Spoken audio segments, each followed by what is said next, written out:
Hi, இன்னைக்கு Monday. Kitchen வந்து பார்த்தா இப்படி தான் இருந்தது. வெள்ளை சோளா இட்லிக்கு வந்துட்டு மாவு அரைச்சி வச்சுருந்தேன். அது நல்லா புளிச்சு கீழே வரைக்கும் செஞ்சிருச்சு. லஞ்சுக்கு இட்லியே வேணும்னு சொல்லி கேட்டாங்க. இதுக்கு பார்த்தீங்கன்னா கத்திரிக்காய் உருளைக்கிழங்கெல்லாம் போட்டு தான் பஜ்ஜி கடையலாம் அப்படின்னு சொல்லி அதுக்கு ரெடி பண்ணிகிட்டு இருந்தேன். எப்போவுமே கத்திரிக்காய் உருளைக்கிழங்கு பஜ்ஜி ரெடி பண்ணல நான் பார்த்திங்கன்னா அரைகுறையாக தான் மேஷ் பண்ணுவேன்.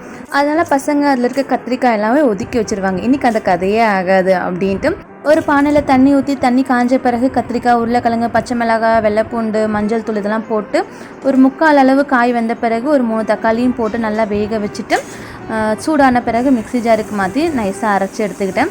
தாளிக்கிறதுக்கு வந்து சின்ன வெங்காயம் யூஸ் பண்ணி தாளிச்சிருந்தேங்க. டேஸ்ட் நல்லா இருந்தது. அதுக்கப்புறம் தேவையான தண்ணி உப்பு போட்டு ஒரு 2 கொதி வந்து கொத்தமல்லி தூவி இறக்குனா நம்மளோட பஜ்ஜி ரெடி ஆயிருங்க.